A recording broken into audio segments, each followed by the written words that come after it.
Hello बच्चों, let's see this question. The question says, for points P, x1, y1 and q, x2, y2 of the coordinate plane, a new distance dpq is defined by dpq equal to modulus of x1 minus x2 plus modulus of y1 minus y2. Let O 0, 0, A 1, 2, B 2, 3 and C 4, 3 are four fixed point on xy plane. Let s x comma y such that s is equidistant from point 0 and b with respect to new distance, and if x more than equal to 2 and y more than equal to 0 and less than 3, then locus of S is. देखिए बच्चों, आपको यहाँ पर क्या दे रखा है, दो एक नया सिस्टम बना रखा है इन्होंने इस क्वेश्चन में कि डिस्टेंस फॉर्मूला जो हम देते थे जनरली वैसे ना देकर इन्होंने नया सिस्टम दे रखा है। हमारे पास पी और क्यू दो पॉइंट्स हैं, इन दोनों के बीच की अगर डिस्टेंस निकालनी तो इस वाले फॉर्मूले से निकालोगे आप, जहाँ पर आपको चार पॉइंट्स आपको दे रखे हैं ए बी सी डी और एस एक पॉइंट मान रखा है जो क्या है इक्वी डिस्टेंस है ओ और बी से। ठीक है, एस इक्वी डिस्टेंस है तो और आपको एक्स की कंडीशंस भी और वाई की कंडीशन भी दे रखी है, तो एस का लोकस बताना है। तो देखिए यहाँ पर अगर मैं डिस्टेंस पी कोमा क्यू लिखूँ ना, तो ये क्या लिखा हुआ है, distance between P and Q. ठीक है, तो आपको यहाँ पर क्या दे रखी है, एस और ओ के बीच की डिस्टेंस बराबर दे रखी है, इक्वी डिस्टेंस मतलब बराबर है एस और बी के बीच की डिस्टेंस। तो यहाँ पर मैं दोनों डिस्टेंस को बराबर कर देता हूँ। तो ये है x1 y1, ये है x2 y2। तो मैं यहाँ पर फॉर्मूला लगाऊंगा modulus of x1 minus x2। तो x1 मिलेगा आपको s से, और s क्या है हमारे पास x कोमा y, तो ये हो जाएगा x1 माइनस 0 क्योंकि ओरिजिन के पास तो 0 0 ही है, plus modulus of y minus 0। तो हमारे पास डिस्टेंस s कोमा 0 आ गई है। Now distance s comma b कितने आएगी, मॉडुलस ऑफ x और y2 जो मिले x2 जो मिलेगा वो b से मिलेगा। b हमारे पास है 2,3, तो ये हो जाएगा 2 और मॉडुलस ऑफ y माइनस 3। ये बेसिकली हमारे पास डिस्टेंसेस आ गई। अब आपको यहाँ पर क्या गिवन है कि x की वैल्यू तो आपको 2 से ज़्यादा लेनी है और y की वैल्यू आपको लेनी है 0 to 3 के बीच में, इस तरह से। तो मैं सभी मॉडल्स को ब्रेक करना जानता हूँ यहाँ पर, तो सभी मॉडल्स को हम ब्रेक कर देते हैं एक बार कि इस कंडीशंस पे कौन कैसे काम करेगा। मॉडुलस ऑफ एक्स की बात करें तो ये एक्स और माइनस एक्स लिखा जाता है, लेकिन एक्स लिखने के लिए एक्स को पॉजिटिव लेना पड़ेगा, और एक्स नेगेटिव होगा तो ये माइनस एक्स लिखा जा सकता है इस तरह से। Now similarly modulus of y, इसके लिए भी बात करते हैं तो वाई और माइनस वाई लिखा जा सकता है, लेकिन पॉजिटिव लिखने के लिए वाई को ऐसा लेना पड़ेगा और नेगेटिव लिखने के लिए वाई को ऐसा लेना पड़ेगा।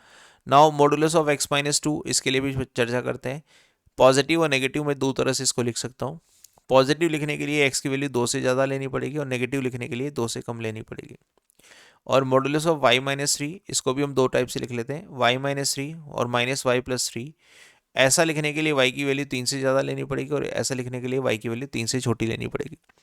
तो अकॉर्डिंग टू कंडीशंस हम इन सबको ब्रेक करेंगे। मॉडुलस ऑफ एक्स को मैं क्या लिखूंगा, क्योंकि एक्स की वैल्यू मुझे 2 से ज़्यादा दे रखी है और हमें पता है modulus of x x greater than equal to 0 के लिए पॉजिटिव लिखा जाएगा, तो यहाँ तो एक्स लिखा जाएगा। नाउ y की वैल्यू हमें 0 से बड़ी दे रखी है और 0 से बड़ी के लिए मॉडुलस ऑफ y पॉजिटिव लिखा जाता है, तो ये y हो जाएगा हमारे पास। नाउ x माइनस 2 का मॉडुलस, x माइनस 2 का मॉडुलस 2 से ज़्यादा वैल्यू के लिए पॉजिटिव टूटता है, तो ये हो जाएगा x minus 2। Now y minus 3 का मॉडुलस, y माइनस 3 का मॉडुलस 3 से कम के लिए नेगेटिव टूटता है, तो ये हो जाएगा minus 3 plus 3, minus y plus 3 sorry. x minus 2 minus y plus 3, इस तरह का हमारे पास पैटर्न बन जाएगा। नाउ इसको लेफ्ट हैंड साइड लाने पर तो x से तो x कैंसिल हो जाएगा और 2y इक्वल टू 1 आ जाएगा। 2y इक्वल टू 1 केवल हमारे पास ये लाइन आ जाएगी, y इक्वल टू हाफ, ऐसा भी लिख सकता हूँ, y इक्वल टू हाफ। तो ऑप्शन देखते हैं कि क्या हमें मिला है, a line segment of finite length. तो y equal to half basically अगर मैं देखूँ ना, यहाँ पर इस देखो ये कंडीशन हमारे पास ये वाली, y की वैल्यू हमारे पास 0 से 3 है और x की वैल्यू हमें 2 से बड़ी लेनी है। तो अगर मैं y इक्वल टू हाफ के बारे में बात करूँ तो कुछ इस तरह का लाइन सेगमेंट बनेगा। ये हमारे पास है 2 और मैं इन्फाइनाइट तक y की x की वैल्यू ले सकता हूँ, लेकिन जो मैं y की रेंज ले सकता हूँ 0 से 3 ले सकता हूँ। अब जो मुझे लाइन मिल रही है वो y इक्वल टू हाफ मिल रही है, तो y equal to half basically कहाँ से स्टार्ट होगी, यहाँ से। तो y इक्वल टू हाफ कैसे बनेगी, कुछ इस तरह से बनती जाएगी बनती जाएगी बनती जाएगी, ये y इक्वल टू हाफ है। तो इसकी लेंथ फाइनाइट तो नहीं आ रही है, तो क्या है, इनफाइनाइट लेंथ की है, क्योंकि इनफाइनाइट तक जा रही है ना। तो लाइन सेगमेंट तो है लेकिन इनफाइनाइट लेंथ इसकी रहेगी। A line of infinite length बिल्कुल सही है, एक लाइन तो मिल रही है और ये कौन सी मिल रही है, इनफाइनाइट लेंथ की मिलेगी। लेकिन ये क्या है, बेसिकली एक लाइन नहीं है, ये एक लाइन नहीं है, तो ये ऑप्शन यहाँ पर गलत हो जाएगा। बेसिकली क्या है, देखो ये इसका स्टार्टिंग पॉइंट हमें पता लग रहा है, स्टार्टिंग पॉइंट है यहाँ से, ये इस तरह से जा रही है, तो ये बेसिकली एक रे है। यहाँ पर option number C and D में देखेंगे तो अ रे ऑफ फाइनाइट लेंथ, तो ये तो गलत हो जाएगा, फाइनाइट लेंथ तो नहीं होगी। और रे ऑफ इनफाइनाइट लेंथ, ये वाली बात सही है, तो ऑप्शन नंबर डी इसका करेक्ट आंसर होगा, अ रे ऑफ इनफाइनाइट लेंथ, क्योंकि इसका स्टार्टिंग पॉइंट मुझे मिल गया कि यहाँ से स्टार्ट हो रही है और ये आगे की तरफ इस तरह से जा रही है। ठीक है, तो गिवन कंडीशन जो 2 से इनफाइनाइट है उसके लिए एक रे का काम करेगी और ये एक इनफाइनाइट लेंथ रखेगी। तो केवल इस क्वेश्चन का फाइनल आंसर होगा D, a ray of infinite length. Hope you understand this, best of luck.